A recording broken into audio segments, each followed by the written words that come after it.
Tuan Suami yang Kejam, ditulis oleh autor Mickey Mouse 24 dan Senada Chan sebagai pengisi suara.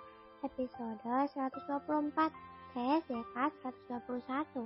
Selamat mendengarkan semuanya. Jika di lantai bawah ada beberapa potret dirinya mulai masuk TK, SD, SMP, SMA, kuliah, bahkan ada foto pernikahannya dengan Daniel di kamar ini. Alicia bisa melihat bagaimana wajahnya saat ia masih bayi merah hingga sebesar ini. 21 figura foto berjejeran di dinding, mulai saat ia masih dalam inkubator, usia 1 tahun hingga usianya 20 tahun. Semua momen pertumbuhannya terabadikan dalam kamar mewah bernuansa rose gold ini. Menyuingkan bibir, bukannya terharu. Wanita hamil itu malah miris. Bayi merah itu hingga ia sebesar sekarang beberapa kali pernah menyerah untuk hidup, karena dalam hidupnya hanya ada kesengsaraan yang diciptakan oleh pria yang harusnya menjadi sandarannya. Alba yang masih tidak menyangka kepergian majikannya untuk selamanya itu tertunduk diam di sofa, memindai ruangan. Memori demi memori terlintas di benaknya.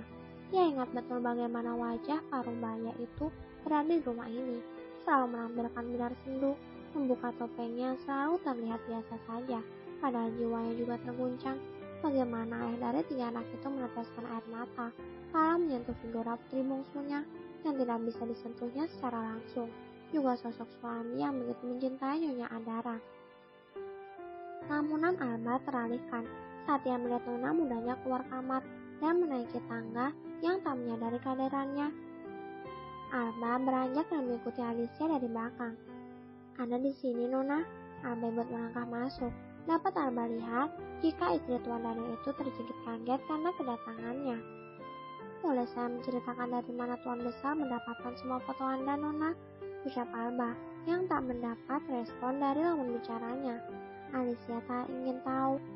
Dia tak mau mengenang lagi sosok pria yang sejam lalu raganya tertanam di dalam tanah. Namun dia malah diam tak memberi respon yang membuat Alba melanjutkan ceritanya, karena mengira diamnya putri tunggal Nyonya Adara berarti iya. "Meski berat, tapi Tuan tidak punya pilihan lain selain menjauh dari hidup Anda demi melihat Anda berumur panjang," jelas Alba yang hanya ditanggapi dengan ucap masa bodoh oleh wanita yang sedang membuka buku tebal di atas meja. Tuan dijebak. Dia terpaksa menikah dengan Nyonya Maria 29 tahun lalu saat Maura berusia 4 bulan dalam rahim, lanjut Alba, menceritakan awal mula hubungan terpaksa Maria dengan Dinata. Pria yang memang sudah bekerja selama 20 tahun itu pada Dinata mengetahui seluk-beluk cerita hidup majikannya. Tentu, karena menjadi orang kepercayaan Dinata, jadi dia tahu segala hal tentang majikannya itu. "Teruntuk istriku tercinta, Adara Putri.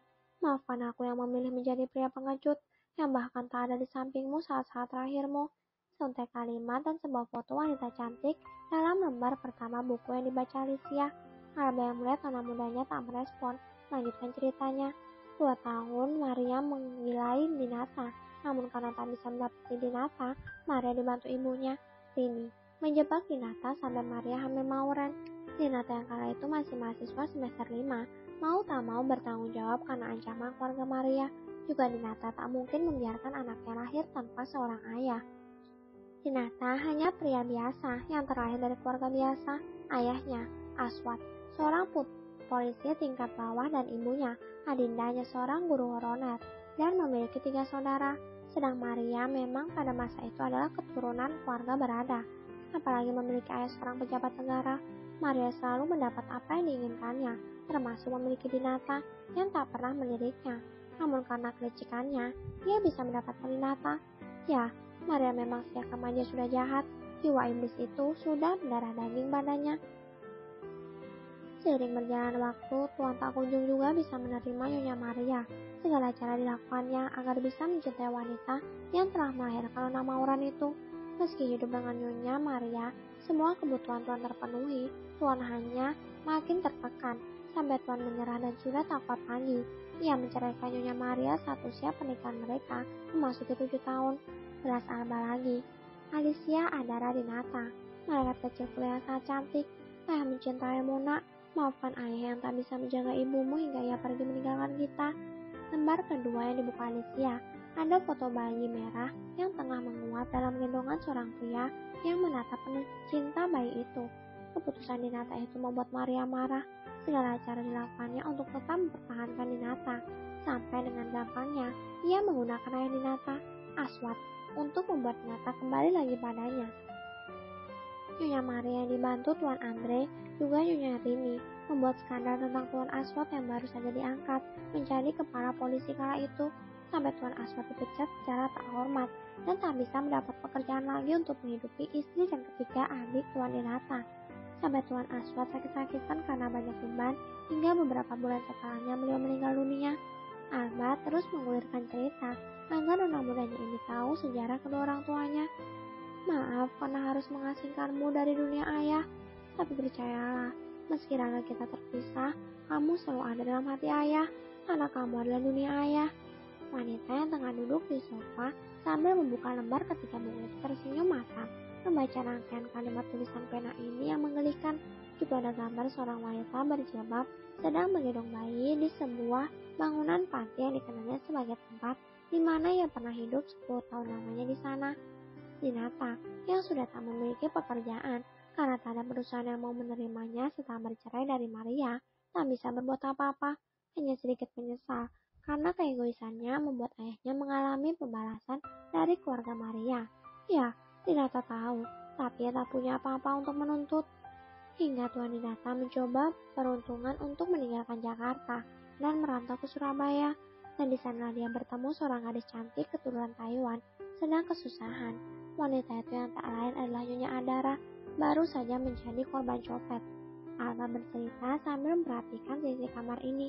Adara, gadis manis berusia 25 tahun, hidup seorang diri di kota terbesar kedua di Indonesia. Setelah Jakarta, ia wanita muda bekerja keras. Jika siangnya ia menjaga kantin sebuah perusahaan, malamnya ia menjaga mini cafe demi untuk bertahan hidup di kota pahlawan itu.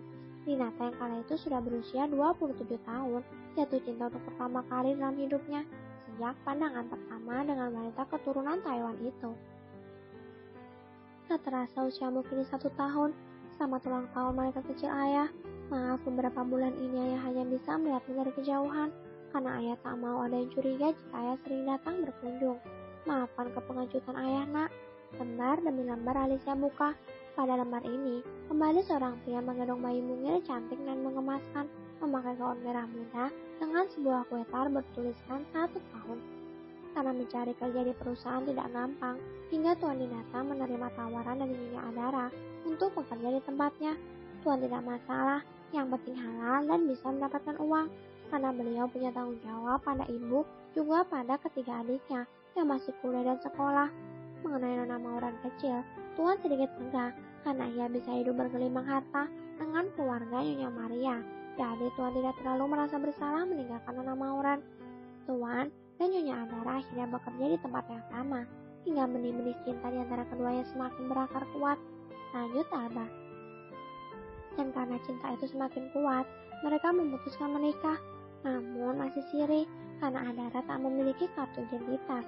Ia kabur dari negaranya, Taiwan, hingga tak memiliki kartu identitas karena tak mau pelariannya ditemukan. Mereka saling terbuka dan menerima.